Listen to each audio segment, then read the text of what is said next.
सुरु सुरु केटाहरु सुशान्त सरले अघि सिटी फुक्नै नसके हुन् हल्ता सर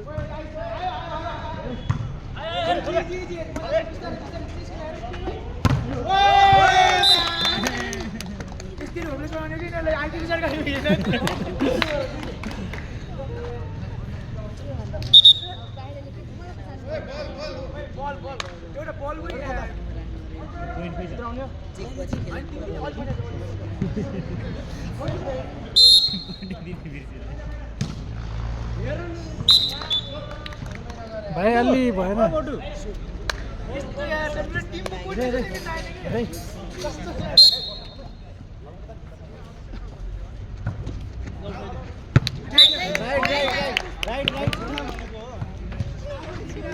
गफल भाइ ठिक छ हारो नि हार्यो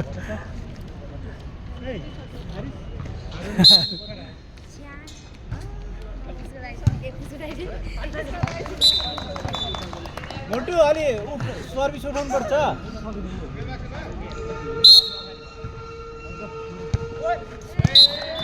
लड्नु भएन है साथी लड्नु खेलाउने केटा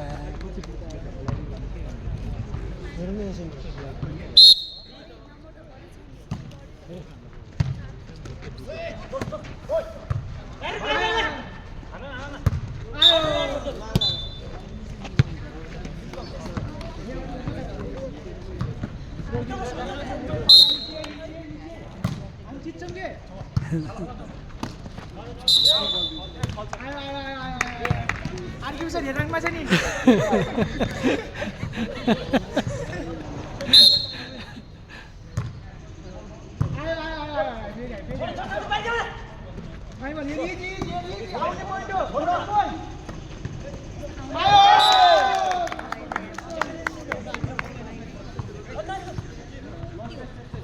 आउँछ कि पोइन्ट इजी हो सर्भिस नै गराइदिए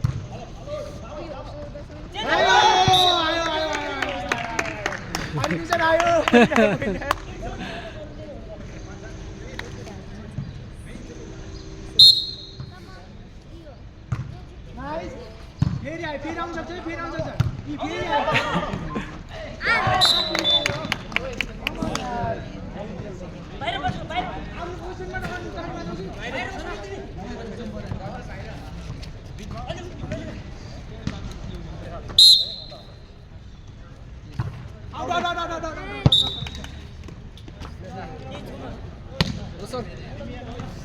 तपाईँ फेरि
न्यूटन भाइ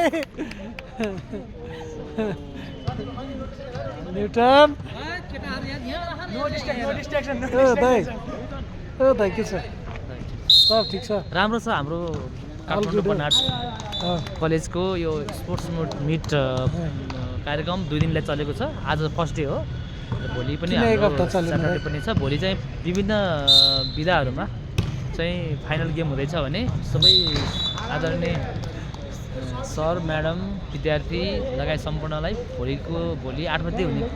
यो खेलको लागि चाहिँ म निमन्त्रणा गर्न चाहन्छु आउनु होला आएर खेलको मजा लिनु होला र खाजा खानाको व्यवस्था छ कि नै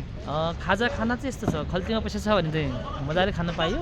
पैसा छैन भने चाहिँ चुप बस्नु हो हात मागेर है त ल कहिले कसो दाइले खुवाउनु हुन्न हुन्छ मबाट चाहिँ यदि खाना पाइनँ भनेर आउनुहुन्छ भने मेरो तर्फबाट म गोजी रिताएर भने पनि दिन चाहन्छु भाइ भाइहरू सुन्यौ नि के दाइ के बनायो ब्लग लाइभ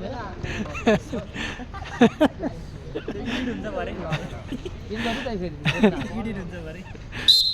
एडिट हुन्न दाइ यो जस्ट एजिटी छु उहाँ चाहिँ हाम्रो रातो लगाउने चाहिँ हाम्रो इसिए साईको न्यू जर्सीमा हुनुहुन्छ उहाँ अहिले न्यू ट्र्याक सुटमा बनहाटको त्यो लेखेको लाउनु पर्दैन अँध्यारोमा सुन्नु अँध्यारोमा ल्याएको भएर रातो आएर होइन त नदेखिने भएर त कालो लिनुहुन्थ्यो होला होइन अनि उहाँले क्याप छुन्नुहुन्न क्याप पनि पर्सनालिटी हो यहाँ सुजनजीमा हुनुहुन्छ ल जानु यता हाम्रो सुजनजी इसे हेड सर हाम्रो आदरणीय सर सुजनजी एकदमै खटिनु भएको छ हाम्रो उता रेफ्री हाम्रो आदरणीय हाम्रो सञ्जय सर अनि हाम्रो हेड दाई एकदमै आत्मीय सर हाम्रो उहाँकै चाहिँ यो मतलब निरीक्षणमा अथवा चाहिँ उसमा चाहिँ कार्यकारी गेमहरू भइराखेको छ त उहाँलाई फेरि पनि सेट गर्न चाहन्छु टु हिम होइन एन्ड म चाहिँ यसो मिलाउने मिलाउने मान्छे हो अब मेरो खासै त्यति छैन सो अब गेमतिरै फोकस गर्नु होला फेरि चाहिँ बिहानदेखिबाट सर आज हामी बिहान 7 बजेदेखिबाट सुरु गरे हो र अहिले दिउँसोको करिब लगभग यो कति 5 बजे लाग्छ 5 बज्न लाग्यो अन्तिम हुन्छ यो हाम्रो भलिबलको अन्तिम बोइज तर्फको अन्तिम हो गर्ल्सको हाम्रो भोलिको लागि भनिदिनुहोस् न भोलि हामी 9:30 बजेदेखिबाटै सुरु गर्छौँ हामी 9:30 बजेदेखि हाम्रो टिटी ब्याडमिन्टन बास्केटबल फुटसल लगायतको सेमी फाइनल र फाइनल गेम भोलि हाम्रो माघको 3 गते नै हाम्रो छ त्यो कारणले गर्दाखेरि अहिले यो चाहिँ बोइजको हामी दुईवटा सेट खेलाइसकेका छौँ एउटा गर्ल्सको दुईवटा सेट खेलाइसकेका छौँ यो हाम्रो आजको भलिबल अन्य गेमहरू 6-7वटा गेम मध्येमा हाम्रो इन्डोर गेमको मध्येमा 7वटा गेमहरू मध्येमा भलिबल यो अन्तिम गेम आजको लागि र यसपछि फेरि भोलि बिहान हामी 9:30 बजेदेखिबाट सेमी फाइनल र फाइनल फेरि हामी यही ग्राउन्डमा हामी गर्छौँ र हामी लगभग भोलि 1 बजे 2 बजीसम्म टकअफवार यो जुन तानडोरी हुन्छ हामी त्यसलाई सकेर अनि हाम्रो स्पोर्ट्स विकको जुन अवार्ड अथवा मेडलहरू बाँड्ने कार्यक्रम सर्टिफिकेट दिने कार्यक्रम चाहिँ हामी पछि गर्छौँ किन भन्दा हाम्रो योभन्दा पछाडिको गेम पनि ल्याबमा गर्नुपर्ने गेमहरू रिले रेसहरू ज्याभलिङ थ्रोहरू हाई जम्प लङ जम्पको कुराहरू छ त्यसपछि हामी पछि चाहिँ हामी पुरस्कार वितरण गर्छौँ त्योभन्दा अगाडि पनि एउटा डान्स कम्पिटिसन चाहिँ हाम्रो अगाडि एउटा डान्स कम्पिटिसन छ त्यो पनि हामी लगभग माघको 12-14 गतिभित्रमा हामी गर्छौँ है म एउटा इसे इन्चार्जको हिसाबले मैले तपाईँलाई पुरा इसे इन्चार्जको हिसाबले तपाईँलाई जानकारी समग्रमा तपाईँको विचारमा यो जुन स्पोर्ट्स मिट 2082 छ नि समग्रमा जुन ओपनिङ भएको छ ओपनिङमा पार्टिसिपेट हेर्दाखेरि अहिले फर्स्ट टाइम हामीले यो धेरै वर्ष लाग्छ मलाई लाग्छ यो पहिलोचोटि भएको होला भलिबलको चाहिँ यसमा चाहिँ तपाईँको के छ धारणा यसलाई कन्टिन्यू गर्नुपर्छ अब आगामी वर्षहरू लाग्छ कि वर्षहरूमा पनि अब मैले हजुरले भनिहाल्नु यो हाम्रो बनहाटको इतिहासमा अन्य गेमहरू सबै गेमहरू भए तर यो भलिबल गेम चाहिँ हाम्रो अहिले पहिलोपटक होइन किन त्योभन्दा अगाडि हुन्थ्यो तर एउटा विधिवत ढङ्गबाट एउटा गेमकै एउटा स्पोर्ट्स डे स्पोर्ट्स विकमा चाहिँ गेम राखेको अवस्था थिएन तर अरू बेला चाहिँ अन्य बेला चाहिँ हुन्थ्यो तर अहिले त्यो पनि राखौँ भनेर हामीले भलिबल पनि अहिलेदेखिबाट म आफै इसी इन्चार्ज भएको 4 वर्ष हुँदै गर्दाखेरि यो नयाँ हो त्यसपछि यसपालि हामीले क्रिकेट पनि नयाँ ढङ्गबाट गर्ने भन्ने जुन हाम्रो प्लान छ हाम्रो बनहाटको टिमको सुरुको प्लान छ त्यो हुन्छ र अहिले यो भलिबल पनि निकै रोमान्टिक भलिबल भइरहेको छ यस्तो प्लेयर यस्तो खेलाडीहरू हामीसँग रहेछ कि जुन चाहिँ हामीले सोचेको पनि थिएनौँ यो 12को भाइबहिनीहरू यति मिठो अब जस्तै हामी हेर्छौँ 11 नम्बरको खेलाडी छ ऊ त्यो भाइ यो सायद यो कम्तीमा पनि यो डिस्ट्रिक्ट लेभलको प्लेयर जस्तो लाग्छ मलाई उसको स्पाइक हेर्दाखेरि उसको प्लेसिङ हेर्दाखेरि त्यो हो ठिकै छ म अन्य जानकारी पनि तपाईँहरूलाई फेरि जानकारी दिँदै गरौँला र जस हाम्रो आज र भोलि यो स्पोर्ट्स विक चाहिँ हाम्रो डे भनौँ सकिन्छ त्यसपछि गएर सकिसकेपछि 4 गते बिदा छ र 5 गतेबाट फेरि हामी फेरि एउटा स्टडीमा लाग्छौँ अध्ययनमा लाग्छौँ समग्रमा तपाईँको जस्तो तपाईँ अब इसे हेड पनि हुनुहुन्छ होइन तपाईँले करिब 3-4 वर्षदेखि नै काठमाडौँ बनहाट सेकेन्डरी स्कुल कलेजको चाहिँ एज अ हेड भएर काम गरिरहँदाखेरि चाहिँ यसपालिको चाहिँ बच्चाहरूको जुन पार्टिसिपेसन अनि उनीहरूको प्रस्तुतिहरू चाहिँ तपाईँलाई कस्तो लागिरहेको छ कस्तो अहिले अब नितान्त तपाईँले भनेको प्रश्नको जवाब दिनुपर्दा हाम्रो लगभग 30 गते एक्जाम सकिने अवस्था छ र एक्जाम सकिसकेपछि हामी हिजो माघे सङ्क्रान्तिपछि आजबाट गेम सुरु गरेको कारणले गर्दाखेरि केही न केही पोहोरको तुलनामा विद्यार्थी घटेको हो कि भन्ने महसुस त तर अर्को हाम्रो गेम भन्दा पनि भोलिको दिनमा चाहिँ हामीलाई केही न केही सपोर्ट हुने तरिकाले हामीले नयाँ भलिबलहरू पनि प्रोत्साहन गर्नको लागि राखेको कारणले गर्दाखेरि त्यति घटेको महसुस चाहिँ मलाई लागेको छैन र आगामी दिनहरूमा पनि हामी खेलकुद क्षेत्रलाई एक्स्ट्रा करिकुलम एक्टिभिटी जुन हामी सिए भन्छौँ यसलाई पनि हामी निरन्तर रूपमा अगाडि लाँदै विद्यार्थीको सक्रियताको ढङ्गबाट हामी अगाडि बढाउँछौँ भन्ने चाहिँ लागिरहेको छ र पढाइको साथसाथै एक्स्ट्रा करिकुलम एक्टिभिटिजलाई पनि अगाडि बढाउनुपर्छ भन्ने मान्यताले बनहाट संस्थाले विगत वर्षहरूदेखिबाट खेलकुद क्षेत्रमा एउटा अब्बल ठानिएको छ र कतिपय ठाउँमा हामी गेम बाहिर खेल्न जाँदा पनि चाहिँ हामीले विभिन्न खालको अवार्डहरू मेडलहरू ल्याएको अवस्था पनि छ। एकदम खुसी लाग्यो सर तपाईँसँग चाहिँ साथसाथै गर्ने मौका पाइयो कुरा गर्ने मौका पाइयो हाम्रो क्यामेराम्यान हाम्रो बिपी सरलाई पनि धेरै धन्यवाद हजुरहरूले मेरो केही आफ्नो धारणा केही राख्न दिनुभएको छ र यो बनहाट एसिएको आफू एउटा कोअर्डिनेटर हिसाबले केही धारणा राखिदिनु दिनुभएकोमा तपाईँ लगायत तपाईँको सम्पूर्ण टिमलाई पनि हाम्रो बिपी सरलाई पनि धन्यवाद रमेश बस्ने सरलाई पनि हाम्रो आदरणीय एकदम सम्मानित र सहयोगी सरलाई पनि धन्यवाद दिँदै हस्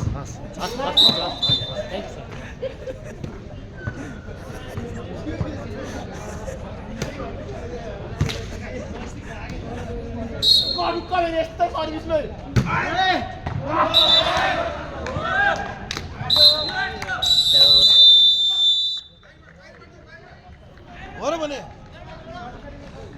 पुरै फर्ममा आइरहेको छ है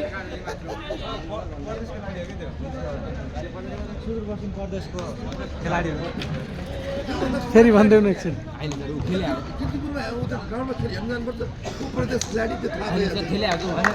फेरि एकचोटि भन्दै हुनु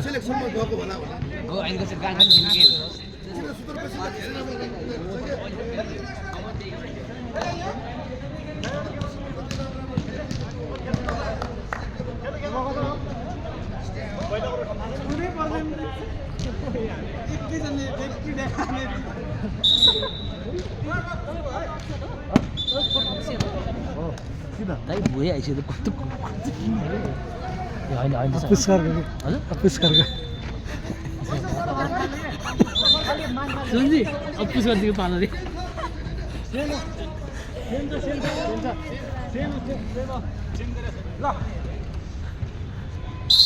ठिक छ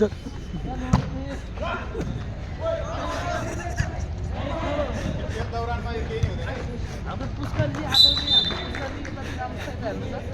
क्यामेराम्यान आइसक्नु भयो आउनु तपाईँको रातो यो ट्र्याक सुट के छ विशेषता बोल्दैन पुष्करजी बोल्नुहोस् न के यार यी त लाटो छन् के जिरोमा करेन्ट लागेछ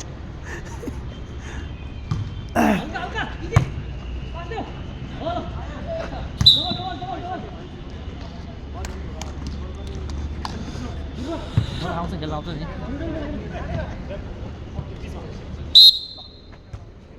हल्का ल ठोक्यो शट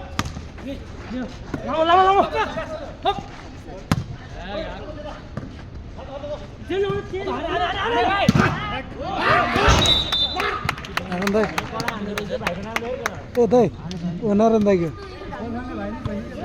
छोपेको मान्छेको चिन्नु नि पऱ्यो नि हेर्दा नारायण दाइ जस्तो देखिन्छ होइन जाडोले गर्दा कामिरहेको छ यिनले अहिले इन्टरभ्यू नले होला बोल्न सकेको छैन एक कप चिया खुवाउनु पर्छ जस्तो लाग्छ मलाई के छ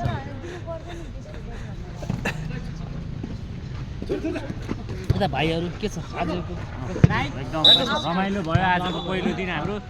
भोलि झन् योभन्दा राम्रो गेम हुने अपेक्षा गरेको छ बाँकी कुरा हाम्रो रमेश सरले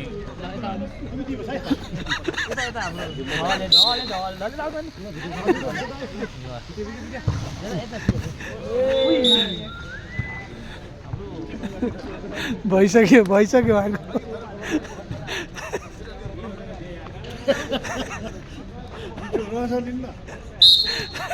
फेरि लिने इन्टरभ्यू भयो यार 15 मिनट भइसक्यो उहाँको कस्तो छ उहाँको पृष्ठभूमि चाहिँ कस्तो छ भने मैले सुने म चाहिँ कथाकार भने तपाईँलाई भन्छु नि त उहाँ चाहिँ विभिन्न कला क्षेत्र गायन क्षेत्रदेखि लिएर सबै विधामा पोख्छ होइन उहाँ हाम्रो मल्टी ट्यालेन्टेड सर हुनुहुन्छ आदरणीय सबैको प्रिय sir Sujan Regmi sir out